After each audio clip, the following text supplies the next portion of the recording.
Hello there and welcome once again to The Verdict. Mick Cornett with Meyers. We're here every week, meeting interesting people and dealing with topical issues. And we have a new person coming into our community, and today we're going to get to meet her. Yes, we've done so many shows. I thought we had interviewed everybody in Oklahoma. But we do have a new person, Trisha Finnegan, the president and CEO of the Oklahoma City Community Foundation, is going to join us and talk about her organization, her background, and her entrance into Oklahoma City. A lot of great work through the years through that foundation, yep. And she'll be able to talk about that and also the future of what's coming up. It's Today on The Verdict. We'll be right back.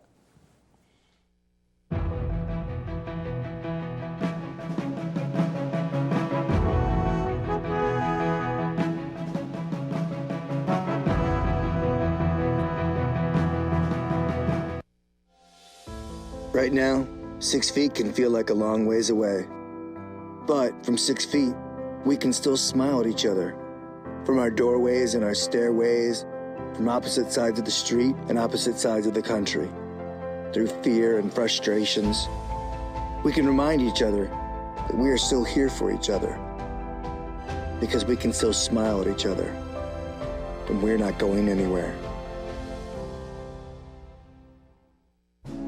Military service ran in my blood, starting from my father, which joined the Navy. On the Chickasaw side, my uncle, which served in the United States Army. I'm Benjamin Espinosa, Chief Petty Officer, United States Navy, and I'm Chickasaw. I went to the Secretary of Defense's staff at the Pentagon in Washington, D.C., which ultimately led to becoming a combat support technician for Naval Special Warfare, specifically SEAL Team 10. I think to be proud and to love your tribe, to love being Chickasaw, you also have to love being American. You also have to love everything that America stands for. Equality, perseverance, professionalism, and power. I want my family to know that their father is a good person, but also feels that he has an obligation to the country and to love this nation. Anything worth having is worth dying for. The military and the country owes me nothing. I owe it everything. See more stories about the Chickasaw people at profilesofanation.com.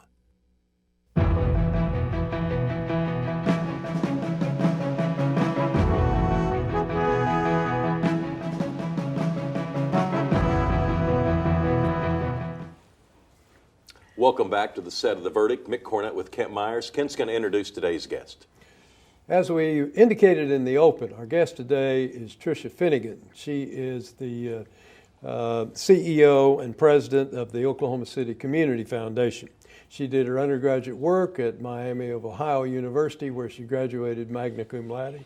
She did graduate work at the University of Virginia. After that, she spent 7 very productive years at as a senior vice president at the Community Foundation in Louisville, Kentucky. We were able to steal her away somehow or another, and she began her work at the Community Foundation in August of this year, 2022. She also has significant experience working with all of the community foundations in Canada at one time or another. Trisha, sure glad to have you. Welcome. Thank you so much. It's an honor and a pleasure to be here. It's great to have you. Thank you. It's great to see you again. And so where did you grow up, Trisha? How did you find your way to Oklahoma? You know, I'm saying now Oklahoman by choice. So I am not native, but I am Oklahoman by choice, and I'm thrilled to be here. I grew up in Louisville, Kentucky. I appreciate how you said Louisville. You said it spot on. But I grew up in Louisville, Kentucky, spent the majority of my childhood there, graduated high school there, and then moved over to Ohio to do school. Lived in California for a bit when I started my career. I spent some time living in Ireland, and then ended up right back in Louisville, Kentucky. Like so many Oklahoma City folks, we call it in Louisville, we call it a boomerang, where you go and you do good things, and you come right back to contribute at home. So that's where I spent the last 20 years. Not a lot of people know what a community foundation does. They probably heard the term, but they couldn't define it. Mm-hmm. How would you define it? I would define it as an organization that is investing in the place. It's as simple as that. We are here for the place that we serve. For Oklahoma City Community Foundation, that's this city and our surrounding. But there are over 800 community foundations in communities large and small, all across the United States, and each one of those serves the geography, the place that they are listed, they're located in, and more importantly, the people that live there. Thus, the insertion of the word community in the name of all these foundations Absolutely. to indicate that. Absolutely. And community foundations respond to, in their best form, they respond to and continue to respond to the changing needs of that community over time. So what we may need in Oklahoma City, what we may have needed 20 years ago, what we may need now, what we may need in 20 years, the beauty of a community foundation is our mission is consistent, to serve this place and the people, and to do it consistently over time. And so community foundations, the reason why sometimes people don't necessarily understand what a community foundation is or what it's doing, there's two main reasons for that. One is they're all different. The community foundation in Mobile, Alabama, or Baltimore, Maryland is doing very different work than this community foundation. Secondarily, community foundations are really here to strengthen and pull people together to invest in a place. So by the work we do, we're often not in this seat. We're often not at the microphone or at the spotlight. And so for many of those reasons, many times people don't know. Now, they may have had experience with the community foundation. They may have received a scholarship. They may have received a grant.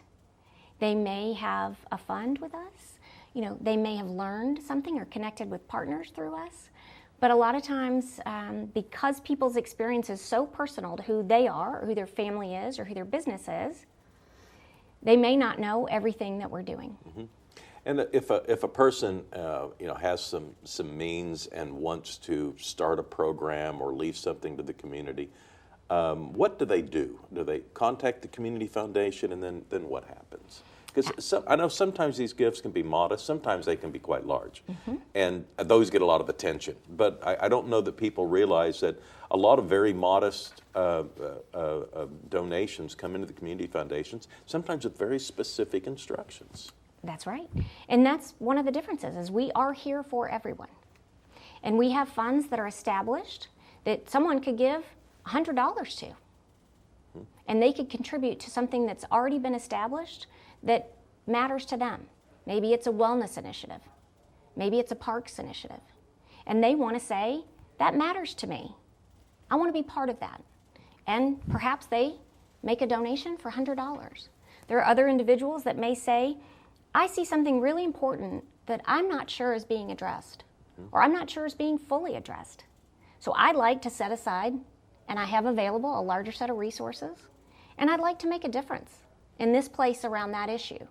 And another opportunity is, it doesn't always have to be cash. It can be stock or a piece of real estate, et cetera. And so people often come to us because we can help them work on something that matters to them.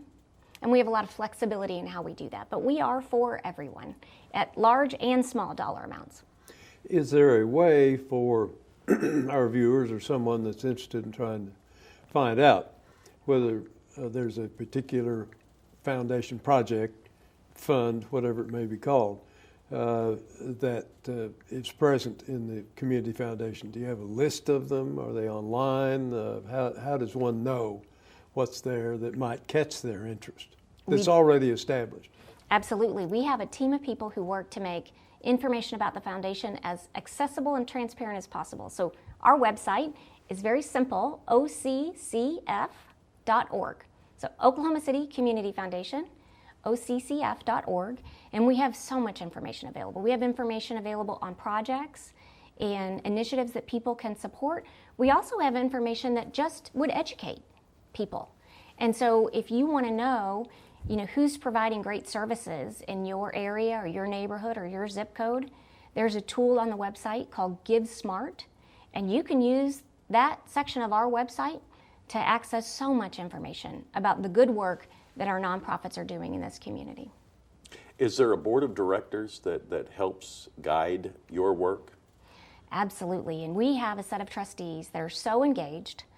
We have had a legacy of individuals that have volunteered and given their time to this community foundation over the last 50 plus years, and we're so fortunate for the folks that choose to volunteer their time with us. But we have a full set of trustees that oversee our work, and we have several dozens of volunteers that serve on committees, that serve on review boards, that serve to review our scholarships. So we have so many folks who give graciously of their time to provide their perspective, their insight, but also to provide oversight for us as a public charity. When did Oklahoma City Community Foundation begin, and was it one of the first ones or one of the last ones to get involved? What's the history there? Yeah, absolutely. So 1969 was the origin of the Community Foundation here in Oklahoma City. We were inspired by and really began by one person. That gentleman was Admiral John Kirkpatrick, and he saw that other communities had this resource, and he wanted Oklahoma City to have this resource. So he pulled together other people, and he provided an office and resource and financial resource for us to get started. But he also spoke to people about joining us. People join us when they trust us. And how do you build trust? You say, well, Mick Kent told me that I might reach out to you. And so while we were started by one person and then a small group of people, we now have more than 3,000 individuals and families that we work with. The very first community foundation was started well over 100 years ago. The first one in the United States, the first one anywhere, was started by a gentleman by the name of Frederick Goff. He started that foundation in Cleveland, Ohio. And Mr. Goff's perspective was that you shouldn't have to be a Rockefeller or a Carnegie to make a contribution to the place that you care about. And so based on that inspiration, many communities started a community foundation over time. Some are just opening today. And so the fact that Oklahoma City has a foundation that's been around well over 50 years really is a strong demonstration. We are one of the largest and most respected community foundations in the country. That's one thing that I think so many times the community we live in, we don't necessarily know all the wonderful things that we have right in our backyard. We don't necessarily know what it might look like compared to someone else's community. But this community foundation, and since I'm only 6 weeks on the job, I can't take any credit for this, gentlemen. It's easy to brag about work that other people have done, but we have built a legacy of support for this community over the past more than 50 years. And that legacy, when you compare it on the national registry of community foundations, we're in fact one of the largest and one of the most respected community foundations of any community. So that's a lot for us now to be proud of.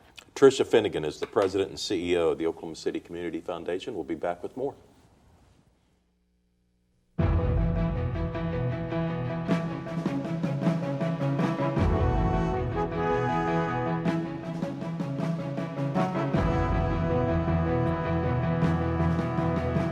At Whitten Burridge, we're litigators. That's all we do.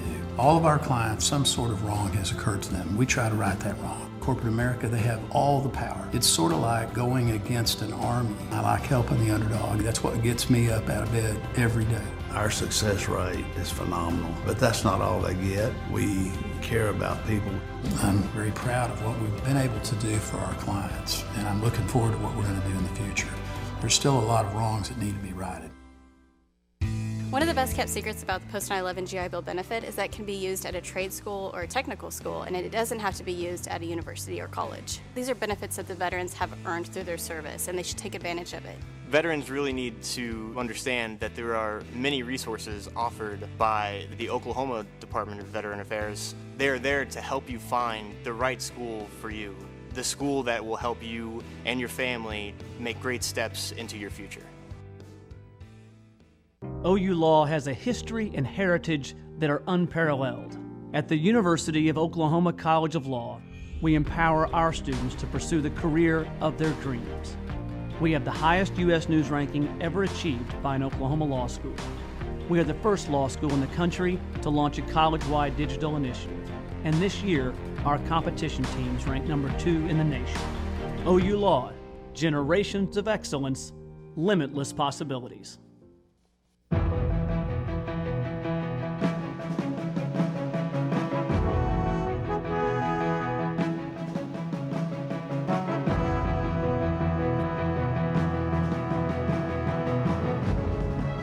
welcome back to the set of The Verdict, Mick, Cornett, Kent Meyers, and our guest Trisha Finnegan.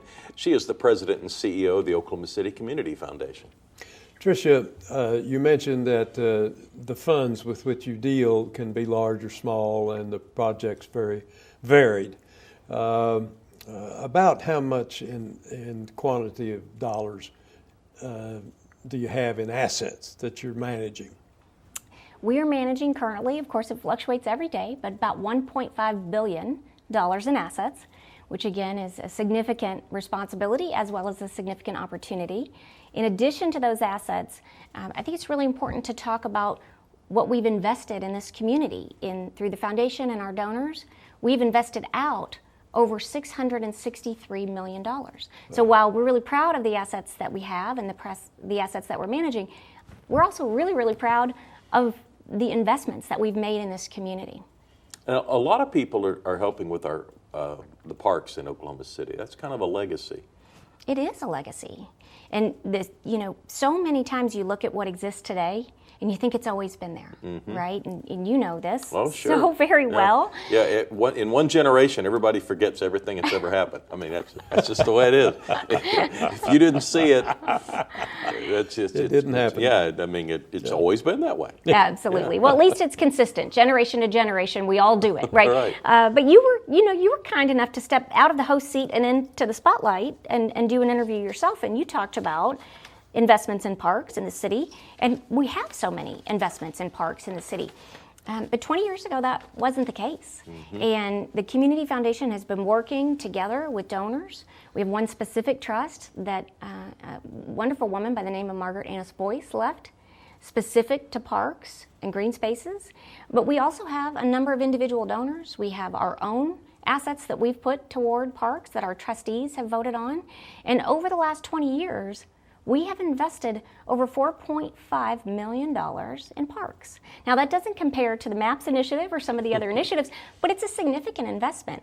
In addition to those dollars, we work directly with city government on the Parks Master Plan, making sure that we had the right information, making sure that we had community input on what people wanted to see in their park, on how they wanted to use their park. And then we worked over time, and again, it's so wonderful to talk about things that I can give all the credit to someone else for, because then I can just brag on the great work. But that work over the last 20 years, in standing with city government, in working in a parks master plan, in looking at how we folded that into the city's master plan, in doing community engagement, in raising money, distributing money. So it is about the money. It is about the investment. But the Community Foundation's involvement in parks goes so far beyond the money. And one of the reasons we do that, because I think the reason is important, is because our parks are here for all of us. They represent an opportunity for people to be well. They represent environmental contributions. They make the air cleaner. They make certainly our city more beautiful. But they also represent a free, accessible place where everybody can come together. You can come to a park and meet anyone without having to pay a fee. And so for us at the Oklahoma City Community Foundation, investment in parks has been a long investment. It's an investment that we're proud of, but I think it's also really important to talk about why we care about our parks. It's evident to me, just from what you've said, that a good working relationship with the city officials would be important in success. Can you judge in the short time you've been here, what kind of relationship do you think the Oklahoma City Community Foundation has with the city of Oklahoma City officials? I will say that is an important relationship. I will also add that it's important for us to have partnerships with our corporate citizens as well. And so one of the things that the trustees set out when they called for the next leader of the Community Foundation was to make sure that we were going to be working with all sectors. The corporate sector, individual families, individual businesses, as well as government and elected leaders. So all of those audiences are important. And I'll say for myself, I don't know that there's a more clear representation of openness than I've already had lunch with the mayor. I've already had several meetings with Mayor Mick. People have welcomed us in. People have welcomed me in. and people have been open about where we've contributed in the past and where we can contribute in the future. And so what I would say is we can't work together, we can't be a partner if we don't talk. And to me, a really good indication of partnership with the city, in addition to the deep investment with parks and the many, many people that we work with within city government on that, is the opportunity for people to sit down one-on-one or in a group and talk about where we can work together next. And so from what I've seen so far in these first 6+ weeks, we have been warmly welcomed in, and I'm really eager to continue to extend that relationship. You mentioned scholarships a couple of times. Tell us about that. Scholarships, gosh, you know, if you follow along, the cost of education has continued to rise. It's continued to be a barrier for students from all backgrounds. But with our economies, we know we need a talented workforce. We know we need an educated workforce. And so scholarships become, frankly, even more important now than they may have been several decades ago when I was heading to university. But scholarships really help make things accessible. People have aspirations. People have dreams, but they may need some support in reaching those. And so scholarships really help reduce the financial burden, certainly. And Oklahoma City Community Foundation runs the largest independent scholarship program in the entire state of Oklahoma. So we're supporting hundreds of students, about 900 students each year, well over $3 million, going out the door, 900 lives, and we are supporting students in 76, 77, depending on the year. We may miss a county or so, but year over year, we're hitting students in every county in the state and affording them support to pursue their own dreams. And so scholarships is something that is really near and dear to us and something that we'll continue to invest in because we know the difference that it makes. We got a couple of minutes left. I'd really like, what do you want people at home to know about the Community Foundation and how can they be more involved and be a part of it? Well, man, you put me on a tough one on the ending. But you know, what I would say is our doors are open. Our minds are open. We are here to work with people. We have so many folks that trust us now and that work with us now and that enjoy our services now. But if you think about how many people there are in Oklahoma City, there are so many more people that we could be partnering with. People that we could be having conversations with and saying, what do you want to see in your community? What do you want to see happen over the next 20 years? And how can we help? And so if there's one message, I would say we do have a lot of assets, we do have a lot of respect, we do have a tremendous legacy, but more importantly, we have a lot more to give and we have a lot more to grow. And so what I would want people to know is that we are here as a resource and we can work together. And I don't know what the right term, I was going to say replacing, but Nancy Anthony had quite a legacy here. She has retired, and so that's your entry into our community. But I think we ought to at least acknowledge Nancy and her work for decades in that very important role. Yeah, she's a great lady. Grew it. Absolutely, and there's no replacing. There is no new Nancy, I'll tell you that. No new Nancy. There's just an opportunity to take that tremendous legacy and carry it forward. Well, we're thrilled to have you in our community, and thanks for your work, and thanks for illustrating all of the great things that your organization is doing. And Thank come you. back again. Thank you, and I will. All right, Trisha Finnegan, President and CEO of the Oklahoma City Community Foundation. Kent and I'll have a final word when we get back.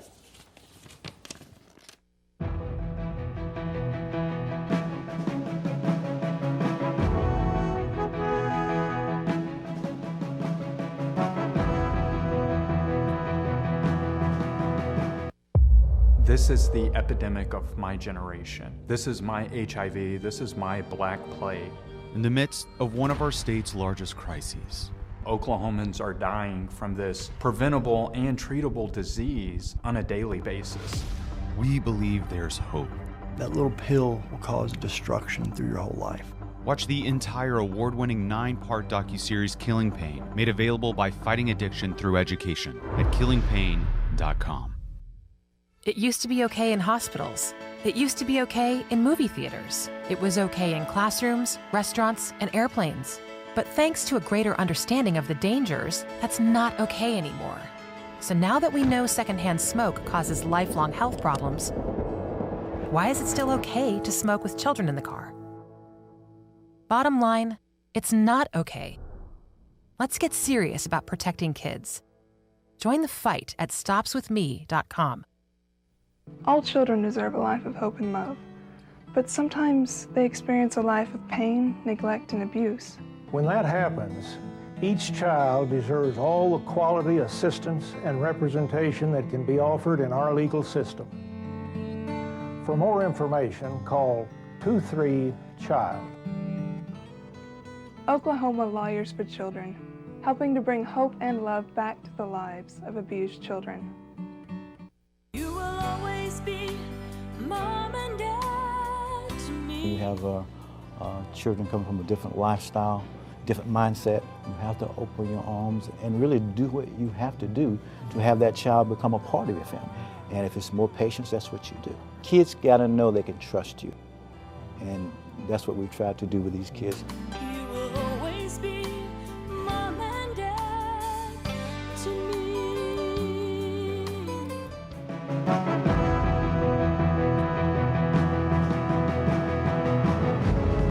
Trisha Finnegan was our guest. She's the president and CEO of the Oklahoma City Community Foundation. Yeah, very bright lady, and coming into a wonderful situation.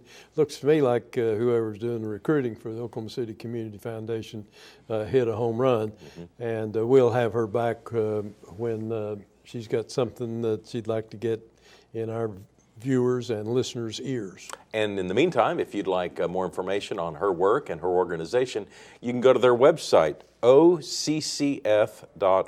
So that's the Oklahoma City Community Foundation's website, OCCF.org. And we have a website, theverdict.tv. You can log on and tell us about a guest you'd like to see or a subject that you'd like to see us discuss. Yes, please do use our website because it is a good service. Might get a little bit off your chest if you've got something you want to tell us, but it also gives us some good ideas about guests to have in the future, and we do check it, and we get a good number of guests off our own website, so let us hear from you. You know, one of the things I thought Trisha did a good job of illustrating was that it's not always big philanthropists that can make a difference in a community, and the Community Foundation is a way for people of fairly modest means to leave something to their community and to help generations that they will never meet, but it allows them to have a legacy and work with their family members who survived them to kind of help see where those dollars are spent. Indeed. Indeed. Well, we'll have another show next week. We hope you'll join us. You're watching The Verdict, and we'll see you next time.